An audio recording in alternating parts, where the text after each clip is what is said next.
Let's look at Anthony Ryder from South Lyon, Michigan, recently selected as the Lions 2020 Fan of the Year. He has a passion about sports broadcasting. With the 112th selection in the 2021 NFL Draft, the Detroit Lions select Amon-Ra St. Brown, wide receiver, USC. One pride, baby! Yeah!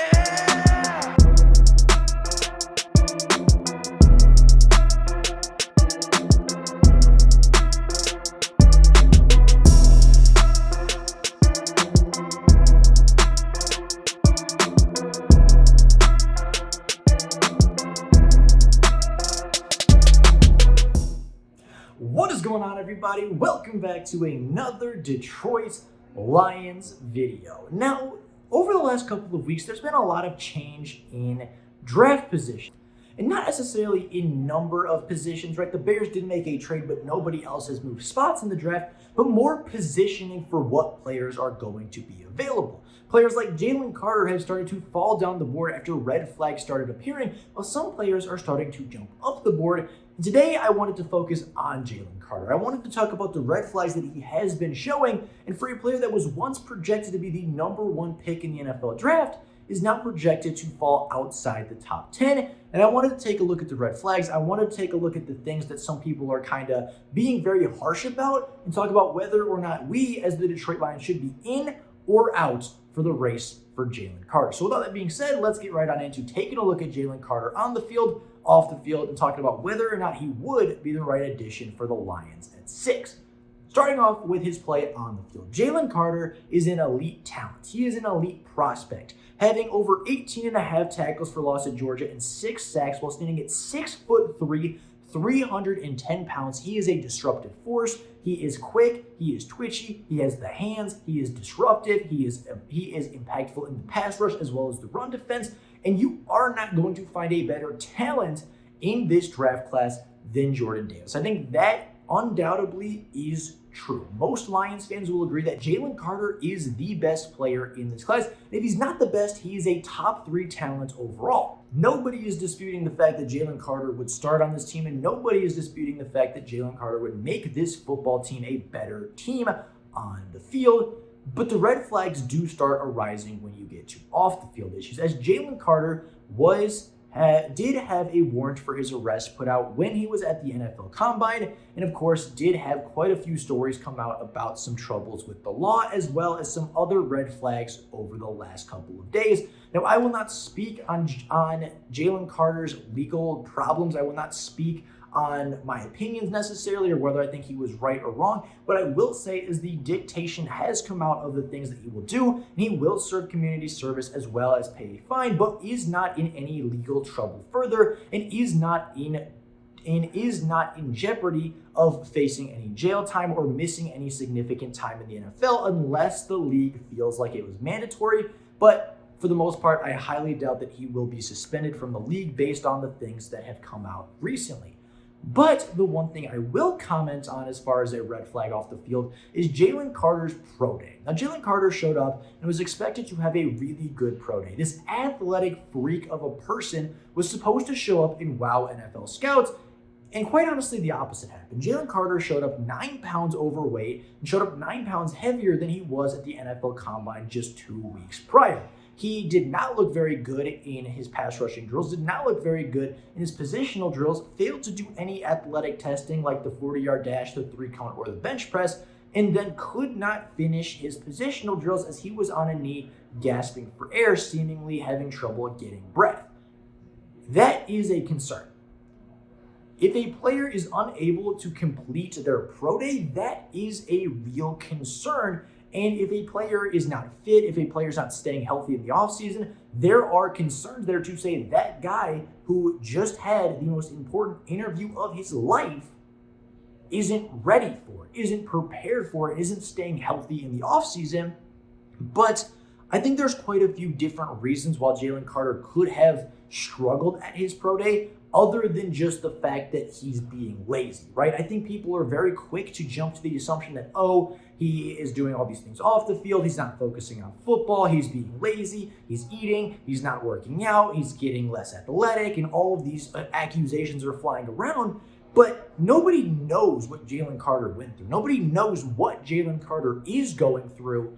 So I think it's very unfair to throw out assumptions that he's being lazy, that he's not working out, that all of these things are coming true when we don't know. We're not at Georgia. We're not following Jalen Carter around, and we're not there with him to know what he is going through. There's a lot of reasons why Jalen Carter could have not finished his positional drills. There's a lot of reasons why Jalen Carter could have been struggling for air. And there's a lot of reasons that he could have even showed up overweight or at a heavier weight than most people expected.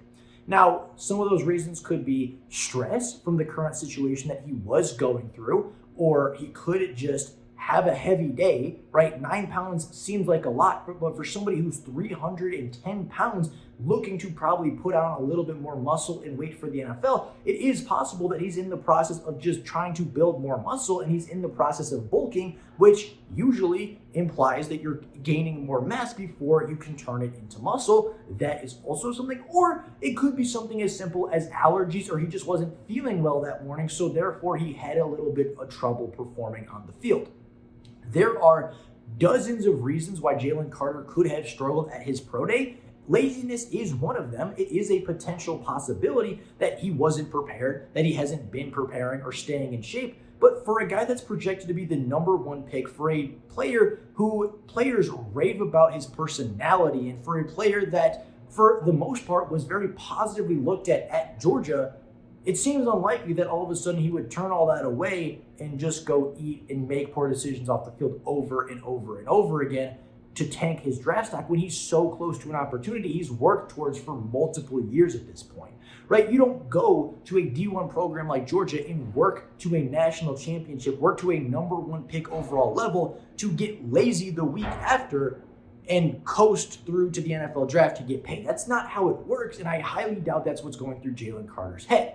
Now, on top of all of that, right, on top of not knowing necessarily why some of the negative red flags are happening, there are a lot of green flags that are flying completely under the radar because they're not breaking headlines like the negative comments, right? At the NFL Combine, despite Jalen Carter having to fly all the way back to Athens and then back to Indianapolis the same night, he showed up to interviews and interviewed extremely well. There were multiple sources that said the Arizona Cardinals and multiple other NFL teams had really productive, solid meetings with the product from Georgia. On top of that, there's a lot of news articles talking about his character, talking about how he's making all these mistakes, how he's throwing away his potential stock at the draft. And there are some people flat out claiming he is a bad person. But if you go back just a couple months prior, there were news articles coming out about how he paid out of his own pockets for his teammates to eat at school. Players that were walk-ons, players that didn't have scholarships and couldn't afford to eat, he's paying out of his pockets to let those players have a meal plan. Paying out of his pockets for those players to make it at Georgia and look to continue to pursue their dreams.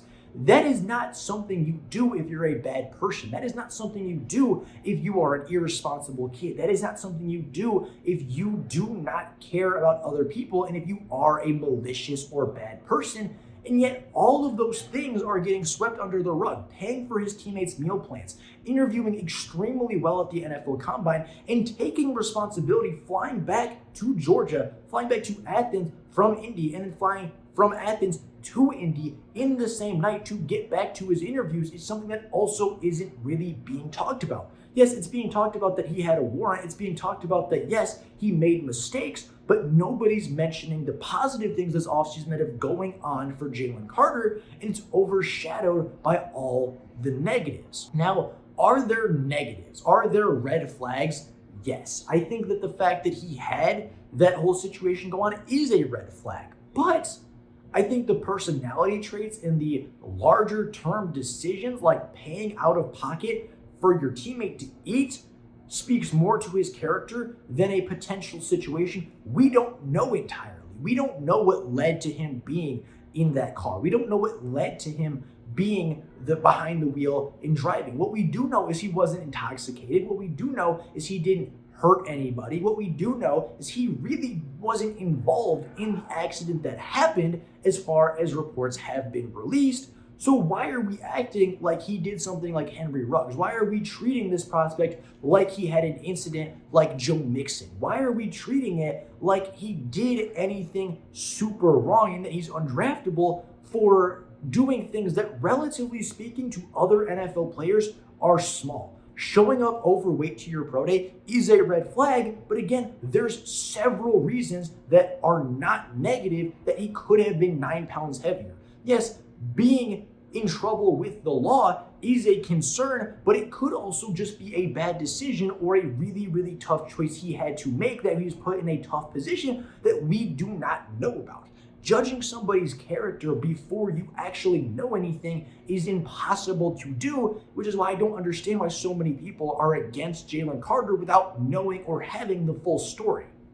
So, with that being said, in conclusion, should the Detroit Lions be in or out on Jalen Carter? I think the answer is pretty simple.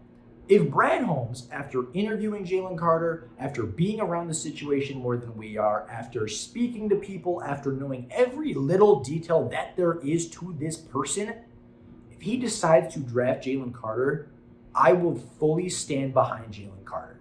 If Brad Holmes trusts his character, if Brad Holmes speaks to him and the coaches and the people involved with the lawsuits and everything like that, and everything seems okay, and Brad Holmes decides to draft him with the 6th overall pick in the class, it would be a good pick. Because you would be getting the number 1 prospect in the class. You would be getting the best player and the best defensive player in the class for the 2nd year in a row. And if Brad Holmes looks at everything and decides it's not worth the trouble, there are some red flags that we can't look past, then I think that it's fair to say something might be up. But until people actually start passing on him, until people with the actual information start saying, no, this person's not worth it, it is not fair for us as fans or the media to say anything other than that. So with all that being said, that's what I got for you guys today. I would personally draft Jalen Carter based on the talent, based on the tape, and based off what he has done previously. I would absolutely draft Jalen Carter to be a member of my football team. But I'd like to know what you guys think down in the comments below. I'd be very curious what you guys have to say. But with all that being said, that's all I got for you guys right now. Thank you all so much for watching. And until next time, and as always, go Lions.